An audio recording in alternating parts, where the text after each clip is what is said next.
మాజీ ముఖ్యమంత్రి జగన్మోహన్ రెడ్డి మహిళలను గౌరవించడం నేర్చుకోవాలని గిరిజన శాఖ మంత్రి గుమ్మడి సంధ్యారాణి హితవు పలికారు. మహిళనని కూడా చూడకుండా గిరిజన శాఖ మంత్రి గాడిదలు కాస్తుందా అని నీచంగా సిగ్గుచేటని ఆమె ఆగ్రహం వ్యక్తం చేశారు. గిరిజన విద్యార్థులు జ్వరాలతో వైసీపీ రాజకీయం చేస్తోందని ఆమె ఆగ్రహం వ్యక్తం చేసింది. పచ్చకామర్లతో బాధపడుతూ విశాఖ కేపీహెచ్పీలో చికిత్స పొందుతున్న గిరిజన విద్యార్థులను ఆమె పరామర్శించారు. 6 విద్యార్థులు ప్రస్తుతం చికిత్స పొందుతున్నారని, మిగిలిన విద్యార్థులు ఆసుపత్రి నుంచి డిశ్చార్జ్ అయ్యారని మంత్రి తెలిపారు. రాష్ట్ర వ్యాప్తంగా ఉన్న అన్ని గిరిజన హాస్టళ్లలో వసతులు మెరుగుదల కోసం రాష్ట్ర ప్రభుత్వం 90 కోట్లు కేటాయించిందని ఆమె తెలిపారు. టాయిలెట్ల ద్వారా విద్యార్థులకు కామెర్లు చోకి ఉండవచ్చునని వైద్యులు ప్రాథమికంగా నిర్ధారించారని మంత్రి స్పష్టం చేశారు. మీకు అందరికీ తెలుసు, ఈ మధ్యకాలంలో కురుపాంలో కొంతమంది పిల్లలు అనారోగ్యానికి గురైన తర్వాత పార్వతీపురం హాస్పిటల్లో జాయిన్ చేయడం జరిగింది. కొంతమందికి జాండీస్ కొంచెం ఎక్కువగా రావడం వలన తీసుకొచ్చి మనం కేజీహెచ్లో జాయిన్ చేసాం. కేజీహెచ్లో టోటల్గా 65 మంది పిల్లల్ని ఇక్కడ జాయిన్ చేసాం. 65 మందిలో ఇప్పటిదాకా ఇక్కడ 6 ఉన్నారు. మిగిలిన 59 మంది డిశ్చార్జ్ అయ్యి వెళ్ళిపోవటం అయింది. 59 మంది కూడా క్షేమంగా సురక్షితంగా ఉన్నారు. ఈ 6లో ఈరోజు ఈవినింగ్ 3 పంపిస్తున్నాం. ఇంకా మిగిలిన 3లో ఒక అమ్మాయికి జాండీస్ చాలా ఎక్కువగా ఉంది, ఒక అమ్మాయికి ఫీవర్ నిన్ననే వచ్చింది, పంపిద్దాం అనుకుంటే. ఇంకొక అమ్మాయికి ఇంకా రిపోర్ట్స్ రావాలి. ప్లస్ ఆ అమ్మాయికి ఏంటంటే సికిల్ సెల్ ఎనీమియా ఉండడం వలన కొంచెం జాగ్రత్తలు తీసుకోవాలనుకుంటున్నాం.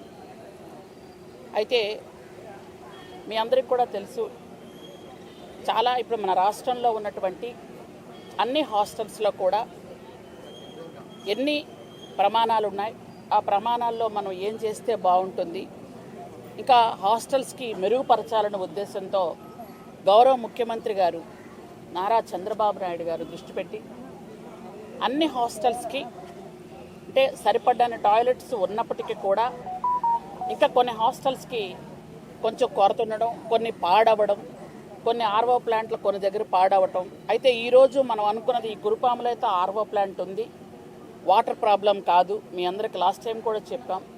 ప్రతిపక్షం వాళ్ళు ఏదో ఒకటి మాట్లాడుతూ ఉంటారు, ఎందుకంటే రాజకీయం చేయడం తప్ప పిల్లల ఆరోగ్యం గురించి వాళ్ళు మాట్లాడలేదు. అక్కడ ఆర్ఓ ప్లాంట్ ఉంది. అయితే మిగిలిన అన్ని హాస్టల్స్లో కూడా ఒక పక్క గురుకులాల్లో కానీ, ఇంకొక పక్క రెసిడెన్షియల్ స్కూల్స్లో కానీ, హాస్టల్స్లో కానీ, ఆశ్రమ్ స్కూల్స్లో కానీ, అలాగే ఏకలవ్య మోడల్ స్కూల్స్, ఏ స్కూల్స్ అయినా మొత్తం గిరిజన సంక్షేమ శాఖ ఆధ్వర్యంలో ఉన్నటువంటి 787 స్కూల్స్ అన్నిటిలో కూడా ఆర్ఓ ప్లాంట్స్, అలాగే టాయిలెట్స్, ఇవన్నిటికీ, అలాగే ఎక్కడెక్కడైనా ఇంకా ఏమైనా చిన్న చిన్న రిపేర్స్ ఉంటే వాటన్నిటికి కూడా గౌరవ ముఖ్యమంత్రి గారు నిన్ననే 90 కోట్లు శాంక్షన్ చేయడం కూడా జరిగింది. వాటితో అన్నిటికీ ఎక్కడెక్కడ ఏ ఏ సమస్యలు ఉన్నాయో, చిన్న చిన్న సమస్యలున్నా అవన్నీ కూడా క్లియర్ చేయడానికి మేము ముందుకు వస్తున్నాం. ఎందుకంటే ఇంతకు పూర్వమే కొన్ని హాస్టల్స్కి 155 కోట్లు ఆల్రెడీ రావటం, కొన్ని హాస్టల్స్కి కాంపౌండ్ వాల్స్, కొన్ని హాస్టల్స్కి ఆర్ఓ ప్లాంట్స్, కొన్ని హాస్టల్స్కి టాయిలెట్స్, ఇవన్నీ కూడా నిర్మించడం జరిగింది. ఇంకా కొన్ని ఎక్సెస్ ఉన్నాయి, అన్ని రిపోర్ట్స్ తెప్పించుకోవటం వల్ల నిన్ననే 90 కోట్లు కూడా శాంక్షన్ చేశారు ముఖ్యమంత్రి గారు. అందుకు అందరి తరపున ముఖ్యమంత్రి గారికి నా హృదయపూర్వకమైన ధన్యవాదాలు తెలియజేసుకుంటూ, ఈరోజు డాక్టర్స్ అందరూ కూడా ఇక్కడ కేజీహెచ్లో ఉన్న డాక్టర్లు, అంటే మా సూపరింటెండెంట్ గారి ఆధ్వర్యంలో అందరూ డాక్టర్లు, పిల్లల డాక్టర్స్ కానీ మిగిలిన వాళ్ళు కానీ అందరూ కూడా పిల్లల్ని చాలా చక్కగా చూసుకొని వాళ్ళకి అన్ని విధాలకి, ఇప్పుడు మీరు చూశారు, వాళ్ళు మధ్యాహ్నం పూట బోర్ ఫీల్ అవ్వకుండా వాళ్ళకి డ్రాయింగ్ వేసుకోవడానికి బుక్స్ ఇచ్చి, క్రాఫ్ట్కి బుక్స్ ఇస్తున్నారు. అంటే ఇలాంటి డాక్టర్లు మీరు ఎక్కడ చూడరు. ఎందుకంటే పిల్లలు ఇలా పెట్టి ఏదో ఇంజక్షన్ చేసి వెళ్ళిపోయిన వాళ్ళే ఉంటారు ఎక్కువగా. కానీ వాళ్ళు మధ్యాహ్నం పూట ఖాళీగా ఉండేటప్పుడు వాళ్ళు బోర్ ఫీల్ అవ్వకుండా బుక్స్ ఇచ్చి వాళ్ళు డ్రాయింగ్ వేసుకోమని ఇవ్వటం నిజంగా నేను మనస్ఫూర్తిగా డాక్టర్స్ అందరికి కూడా హృదయపూర్వకంగా ధన్యవాదాలు తెలియజేస్తున్నాను. చాలా సంతోషం. పిల్లలందరినీ చాలా బాగా చూశారు. కొంతమంది పిల్లలకి 35, 36 మనకు చూపిస్తుంది అనమాట జాండీస్. అట్లాంటప్పుడు కూడా తీసుకొచ్చి ఇక్కడ జాయిన్ చేస్తే ఈరోజు ఆ పాపది 10, 8, 7 ఆ రేంజ్లోకి వచ్చారు. అంటే ఇంకా 2-3 రోజుల్లో పిల్లలు నార్మల్ ఆ 3 కూడా నార్మల్ స్టేజ్కి వచ్చేస్తారు. ఒక అమ్మాయిది మాత్రం సికిల్ సెల్ ఎనీమియా కాబట్టి ఆ అమ్మాయిని కొంత మనం చూడాల్సిన అవసరం ఉంది. అయితే చాలామంది వచ్చిన పెద్దలు వచ్చారు, పిల్లలు చూశారు, నాకు చాలా సంతోషం. కానీ వచ్చిన వెంటనే పిల్లల ఆరోగ్యం కంటే మా మీద కామెంట్స్ చేయాలన్న ఆలోచన ఎక్కువగా ఉంది వాళ్ళకి.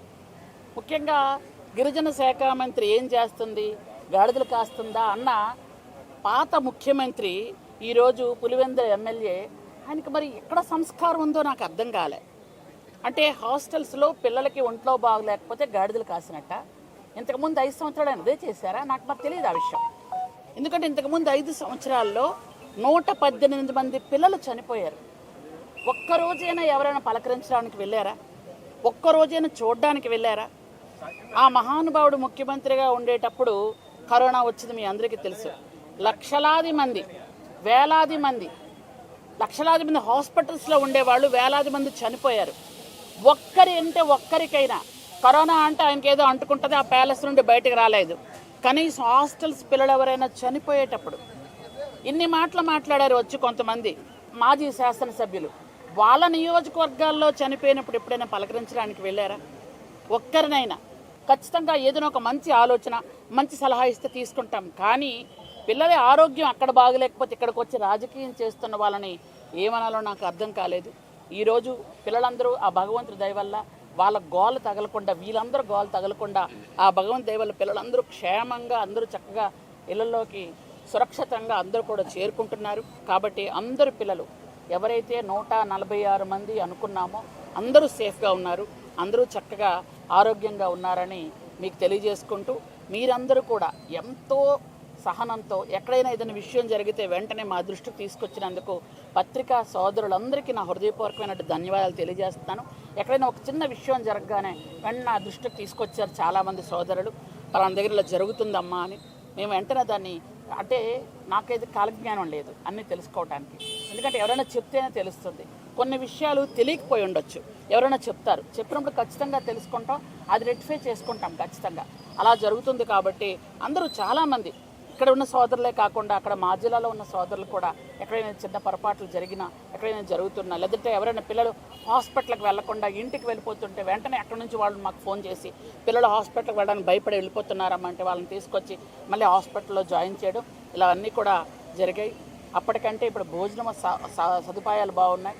పిల్లలందరికీ కూడా మీకు ఇంత పూర్వమే చెప్పాను, అందరికీ ట్రంక్ బాక్సులు ఇచ్చాం, ప్లేటు, గ్లాసు, అలాగే కప్పుకోవడానికి దుప్పట్లు, దోమతెరలు, అలాగే అక్కడ ఉన్నటువంటి అందరికి కూడా చేస్తున్నాం. అలాగే ఈరోజు మనం ఏదైతే పిల్లలందరూ కూడా ఇళ్ళకి వెళ్తున్నారు కాబట్టి ముఖ్యంగా అందరికీ ఇక్కడ ఉన్నటువంటి కేజీహెచ్లో ఉన్నటువంటి అందరికీ నా హృదయపూర్వక ధన్యవాదాలు మరొకసారి తెలియజేసుకుంటున్నాను. చాలా కష్టపడ్డారు అందరూ.